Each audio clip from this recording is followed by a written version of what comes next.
Welcome back to Bluebird Broadcast. I'm your host, creator, and producer of the show, Milena Karpukhina. Today we're sharing a piece with you that takes place in a world where the government has an imposing sense of control, which Christopher Plumridge is quoted to say is a frightening concept, but the writer here keeps the humanity, keeps a glimmer of hope and love in a beautiful way. This is Luck of the Draw by Brenton Kniess. You'll be hearing the voices of Georgia Gabriele as Irelynn and Lachlan Quertermous as Bennett. Make sure to follow Bluebird Theatre Company on social media platforms to keep up with new releases and updates on our audio and visual performances. Quick shout out to Danny is My Lover for leaving a 5-star review on Apple Podcasts, saying that our audio plays make them feel like they're going to a classy theatrical event in the comfort of their own home. So please, be like Danny's Lover and leave us a 5-star review on Spotify, Apple Podcasts, or wherever you're listening, letting us know what you think. Thanks for tuning into Bluebird Broadcast, and enjoy the show.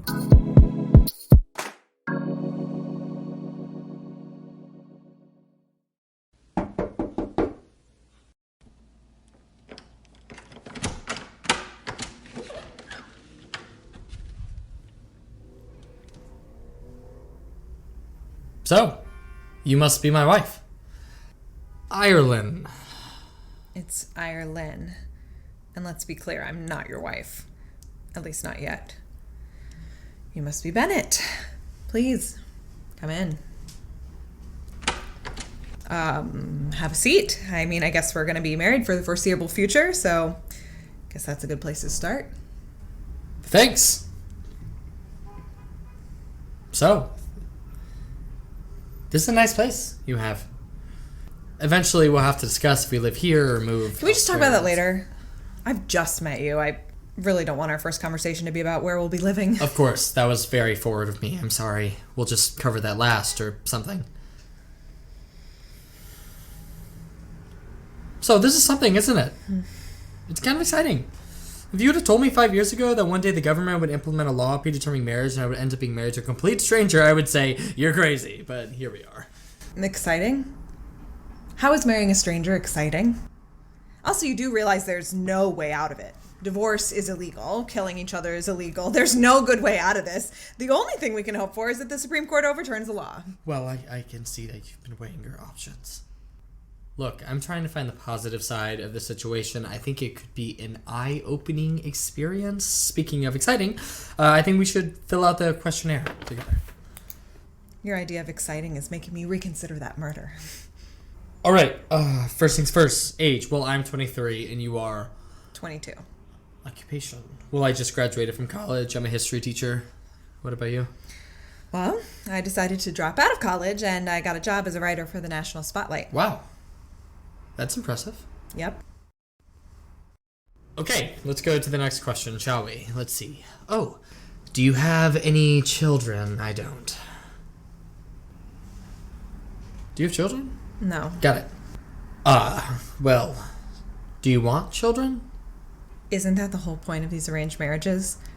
Personally, yes, I do want kids, but I don't want them with someone I don't love. That's just complete bullshit. I understand that, but I mean, this is just day one. We still have a lot to figure out. We're just going to have to take this one day at a time. It's going to be difficult. But maybe someday, I hope we can fall in love. Because it doesn't seem like this law is going away anytime soon. Whoa, slow down there, buddy. Fall in love? You just said let's take this one day at a time, and now you're talking about falling in love, even though I've known you for less than 2 minutes? I didn't mean right away. I just meant, down the road. But it should be natural. I've been fine with blind dates no matter how bad they can be, but I'm certainly not okay with the government telling me who I have to marry, let alone fall in love with you. No offense. I've heard that so many times, I've become immune to that statement, so none taken. Okay, maybe I'm not actually immune to that. If I'm being honest, that actually kind of hurt a little. It doesn't make any sense. I don't even understand why we were paired together anyway. What makes us connect? What did they see that I can't? I think that's what the questionnaire is for. Will you stop it with the questionnaire? You think I want to fill that out? I hate paperwork. I don't even know a lot of these answers. We should just fill this stupid thing out and get it over with. We're supposed to turn it in at City Hall tomorrow before we get married, so... Oh, yeah. I feel so much better. Thank you for that. You've changed my whole perception of how marriage should rely on a fucking piece of paper. I truly applaud your efforts. You know what? I can deal without the sarcasm, all right? I know this assigned marriage thing is bullshit. I get that. I really do. But it's the law. And like you said earlier, there's really nothing we can do about it, okay? Why don't we just finish this questionnaire and get on with the rest of our lives? We don't have to talk ever again. We can just be like roommates. Wow. Okay. So you're that kind of guy. What kind of guy? You're the kind of guy who doesn't stand up for himself and others he cares about. You just let everyone walk all over you. You may be so heartless you don't even care about anyone but yourself. I don't care about anyone else. Of course I care about other people. You don't know anything about me. I've spent my whole life being lonely. I've only been in one relationship all the way back in high school, and she broke up with me because she fell out of love with me. Do you know what that's like? So there's a little fun fact about your husband-to-be, okay? Are you happy with that? Look, I'm sorry. I just got caught up in the heat of the moment. It's not you, it's this whole situation. You're right. I shouldn't have said that. I need to learn I can't do anything now to prevent this from happening, so with that in mind, we should get to know each other more. Did that breakup keep you from pursuing other relationships? Partially. In my first year of college, there was another time when I had feelings for someone. I thought maybe she felt the same, but I truly never knew. I was afraid to ask her out. I thought that I'd make it a chance to build up my confidence and find a better time to ask her, so I waited and never did it. It felt like I just got further and further away from her. Then I found out she got a boyfriend, then shortly after that, I never saw her again. I'm sorry. It's not your fault. What was her name? Victoria? What was she like? She was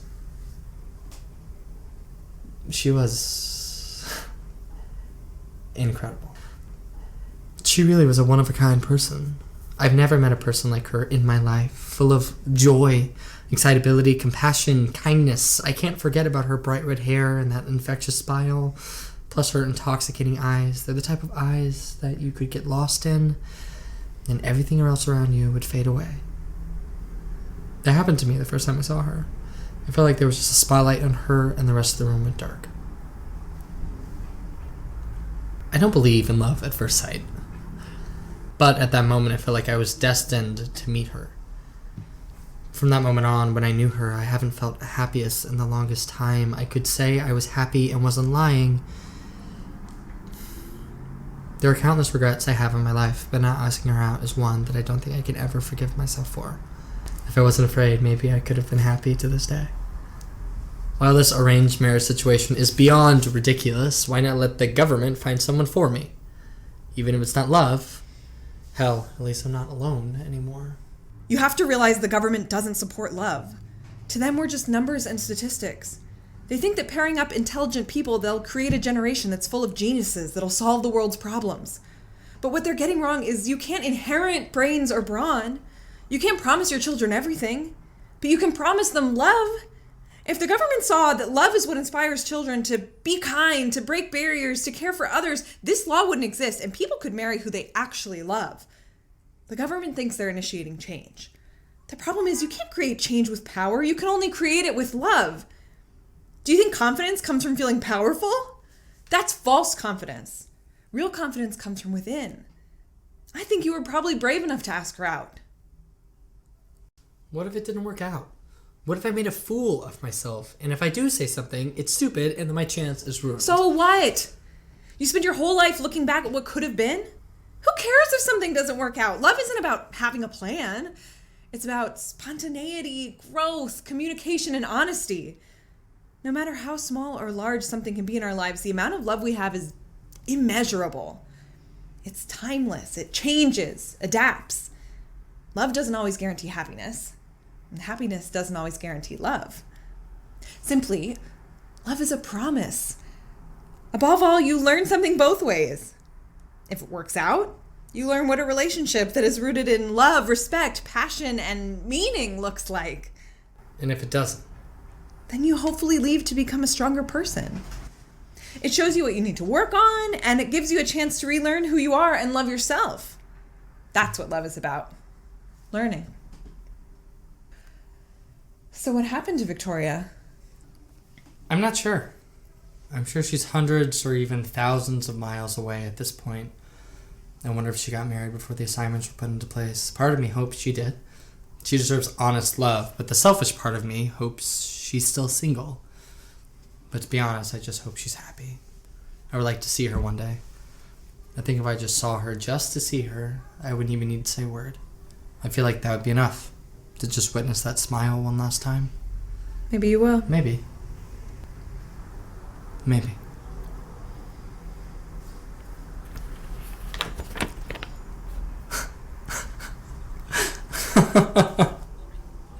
Well, that's it. That's funny. What is? I've spent 23 years finding out who I am, who I want to be, who I want to be with, and within 5 minutes, the government made us fill out a questionnaire that just planned out the rest of our lives. Listen, no matter what happens, we should at least give this a try. I don't think it's healthy for either of us to sabotage something that could be a good partnership. Love may not come out of this, but I think a good friendship could. I was wrong about you. At least, I think I was. The world needs more people like you. Especially now. Oh, I doubt that. It needs more people like you. The rebels, standing up for what you believe in. People fight decades for change, but most of the time, it doesn't happen until it's long overdue, or sometimes it doesn't come at all. But all it takes is one person to inspire. What are you ready? Inspiration. Otherwise known as your story. Maybe, just maybe, we can get people to think about how you feel. Remind them of a little something called love. And hopefully Victoria can hear how you felt.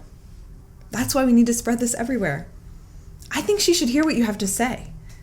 While the likelihood of you getting in a relationship with her, or even seeing her again, is slim, I think she would appreciate what you have to say. Her and the rest of the world. Future wife? Yes, future husband? Can I have a hug?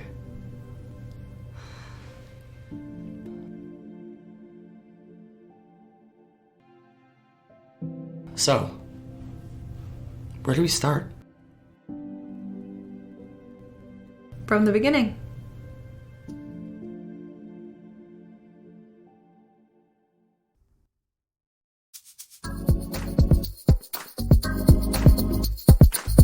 Thanks again for listening to Luck of the Draw by Brenton Kniess, performed by Gabriele and Lachlan Quertermous.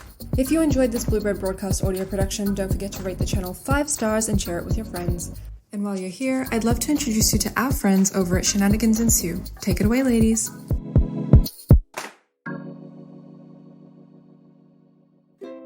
Do you hate the unrealistic expectations the film industry puts on romance?